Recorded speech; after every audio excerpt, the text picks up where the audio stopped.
Okay, so now that we're into the new year, let's start off maybe just some kind of you and me conversational stuff. First off, I realized a couple or 3 days ago that I haven't done anything expository, literally just talking about the Bible, talking about Bible passages and how they can be relatable, in a long time. I didn't even realize how long it's actually been. So that's something I want to get back to, maybe even try to do one a week if I can. Um, Mostly that, see, I've been, which I'm going to talk about good habits to have in a later video this week, so watch for that. I have one, an expository one for this week as well, kind of queued up, so watch for that this week. That simply, I've been studying through the book of Genesis for what seems like pretty much all of last year. I took a couple of breaks from it because some things that my church was doing, focusing on different New Testament books. But I have the habit of going through one book, beginning to end, verse by verse, passage by passage, and just kind of breaking it down for myself. I have journals full of this, and there's parts of Genesis where it's just kind of dry genealogies and stuff, and so I kind of got bogged down in that. Because where I was in, as far as the expository stuff I had done before, is I would encounter it in my daily reading, and like, that's really interesting. I'll talk about that. Whereas Genesis as well, there's just kind of like a lot of those really familiar stories: Joseph, Sodom and Gomorrah, the flood, and Jacob and Esau's, like, they're just really familiar, and so I didn't feel like I had anything that I could really add to that was fresh to that. So I wasn't doing it, and I didn't realize how long it has been since the last time I have done it. And I was reminded by two things. First, that I have this one that I'm coming up on that I'm going to do this week. And as I was kind of preparing the thoughts of that in my mind, I was just like, man, it's been a while. And then the second reason is that I have a friend of mine that he does video stuff, and he does a similar thing, and he did an upload for the first time in a long time. I was like, wow, it's been a minute. And I was like, man, it's been a minute for me too. So I want to get back to that. I want to make a little bit more of a consistent thing about that. So, okay, that aside, I also want to say about the video I'm about to do is that I've been planning to do a video on this for a while. I just didn't really know how I was going to cover it until Saturday. Because, I mean, I'm wearing this sweater right now specifically. Like, I usually don't, like, dress for these videos. Mostly because, why would I do that? But I wanted to wear this specifically so that you can see where my bias is on the table. You can see it clearly enough that I want to do a little bit of a eulogy for the Brady-Belichek era, and an unironic one as well. There's a lot of haters out there that are smearing him. Honestly, credit where it is due. Respect, or game respects game. Brady-Belichek have dominated the National Football League for just about 2 decades. That's one of the longest running dynasties, hinging on a kind of two primary players or contributors in a long time. I mean, and they went from basically 0 to 100 in a way that we really haven't seen a whole lot of in the history of sports either. Usually it's this gradual buildup of weapons and contributors that culminates in this sudden dominance that's very short-lived, whether that's the 80s, 90s Bulls, where it's as soon as Michael Jordan leaves, they don't even make it to the finals both times, right? Even though they had Scottie Pippen still, they had, like, or it's, I mean, the Yankees have been dominant a long time, but it's basically that somebody would beat them, and then they would buy the key players from that team, and then they'd come back and win again. So you have also different competitive eras where you have the Boston Celtics versus the Lakers, where the two of them account for most of the championships in a era. But there was a lot of parity there where they would typically, like, one would beat the other at the end of the line. So then you have things like Dale Earnhardt or Jeff Gordon or Jimmy Johnson in NASCAR, Michael Schumacher in Formula One, right? There's a lot of dynasties that have existed, but Brady-Belichek is one of those where it's clearly set itself apart, not just in its longevity, but their ability to win with anyone, toxic, or players that were considered previously toxic, like Antonio Brown, Chad Ochocinco, Randy Moss, players that were nobodies, Edelman, Amendola, and that they clearly had the ability to pick people out of nowhere, pick people out of obscurity. No one had heard of Rob Gronkowski prior to his stint with the Patriots. And he turned him into this dominant threat that nobody could cover, because simply, like, they could win with anybody. They could win with nobody. They could win with, they could just stack like lawn furniture out there, and Belichek could figure out a way to win with them. And it accounts to something that I've been wanting to talk about, but I haven't figured out the context of, like, what am I going to say? Is something that's a little bit of a dominance gap that exists throughout most of existence. Throughout most realms and spheres of society, there is a dominance gap in that you know who number one is. We quibble about who 2, 3, 4, and on down the line is. But we know who number one is. For instance, in animation, it's Disney. Disney is the king, the mouse-shaped ears crowned king of film and television, but animation as well. I mean, just, they created a lot of the processes and things that go into the way animation is done. You can mention important names like Funimation. You can, some of the kind of Japanese animation studios and Studio Ghibli and Pixar. You can mention those names, and they've had really good, strong runs. But anytime Tim Burton or Jim Henson, these organizations would come along and, like, they have an idea, Disney's like, okay, yeah, we'll use your idea. Like, they just bring them in, profit off them ridiculously, and then when they no longer are, they cast them out and they become DreamWorks or something, or Imagination, or Imation, or whatever it's called. Like, simple fact, number one is number one. I mean, in Formula One, you can debate about who's number two, if it's Mercedes-Benz, or if it's McLaren, or Williams-McLaren, or if it's who, like, but Ferrari is number one in Formula One. Michael Schumacher is the number one in the history of Formula One.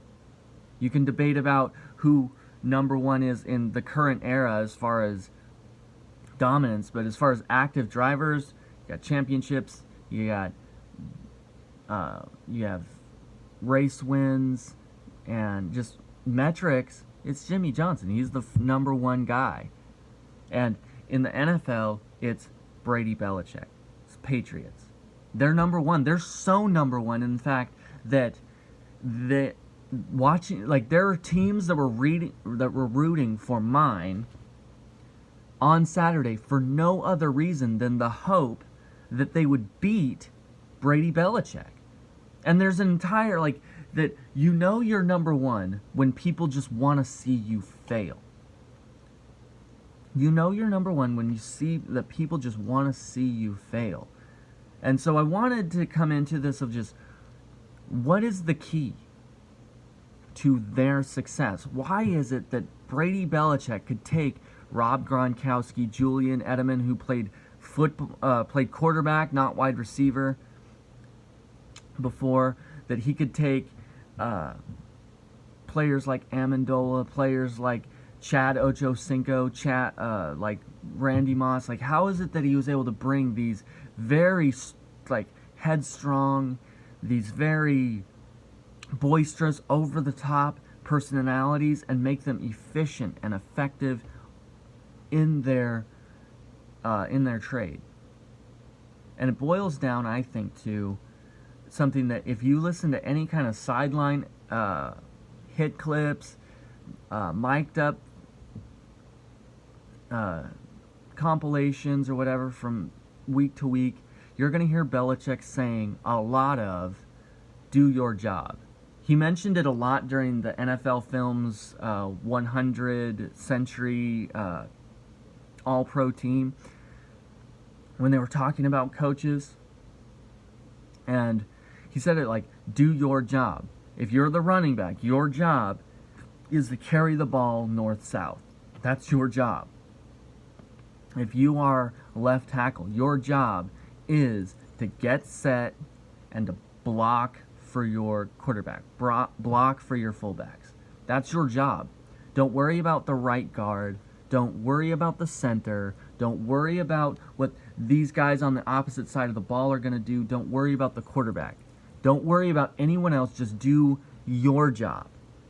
And I think this is not only something that they obviously have made a great deal of success out of, but it's something that we can use throughout all of our life, of that you don't need to worry about what's going to happen in traffic on the way to work. Focus, hands on the wheel, eyes out the windshield. Focus on what you're doing. People are going to cut you off. People are going to change lanes without signaling. People are going to drive drunk. People are going to slide on ice. They're going to do those things. But you ultimately are in control of how you respond to it. Taking responsibility for your contributions to everything that happens, whistle to whistle, essentially. I think we have a lot to gain just from that observation alone. That as you are headed into 2020, like all the rest of us are, we have the tendency to assess it like, man, I'm just not as healthy as I probably should be. I'm not as thin, or I'm not as fit. I'm not as disciplined. I'm not as strong of as a Christian, or I don't pray as much, or I don't read the Bible as much as I know that I should. Why is that? Well, take your responsibility of it. You know what? Maybe your boss is giving you too many responsibilities at work. Maybe your kids are not cleaning up after themselves enough. Maybe it's true that your wife doesn't pay enough attention to you. Maybe it is true that marketing exploits your desire for sexual gratification, or for sugar, or bright colors. Maybe it is true, all of those things. Maybe it's true that it's cheaper to eat things out of boxes than it is to buy vegetables and fresh meats and to prepare a good meal. Maybe all of those things are true, but you are still making the choice to order the pizza instead of preparing yourself a meal, to DoorDash, rather than just go down to the corner store, pick up something nice with some greens and cut it up real quick, put it in the, and to cook it, and to fill the environment with the aroma of cooking meats and oils and things. You're still making the choices. You are not a victim in those matters. You're an accomplice. So, as we're going into this new year, truly, I mean, respect where respect belongs, even though we've clearly probably seen the end of the Brady-Belichek era, or at least the end of their just consummate dominance the way that we've seen in the past, doesn't change the fact that if you are truly a sports fan, even if you're like of the Indianapolis Colts or the Miami Dolphins or the New York Jets or some of these teams that have just been beaten the life out of for the last 2 decades by this just almost rule of 2 level Sith lords that exist, like this evil empire. Even if you've been on the receiving end, which Titans are them, they have the record for the most disparate outcome in a primetime game ever. 59-0 is the Patriots laying a smackdown on the Tennessee Titans. So I can feel you, but at least have the self-awareness and the humility to look back on it to see that we saw something unique, special, that there's not been very many teams, quite honestly, that every single time they walk out on the field, they're a threat to win.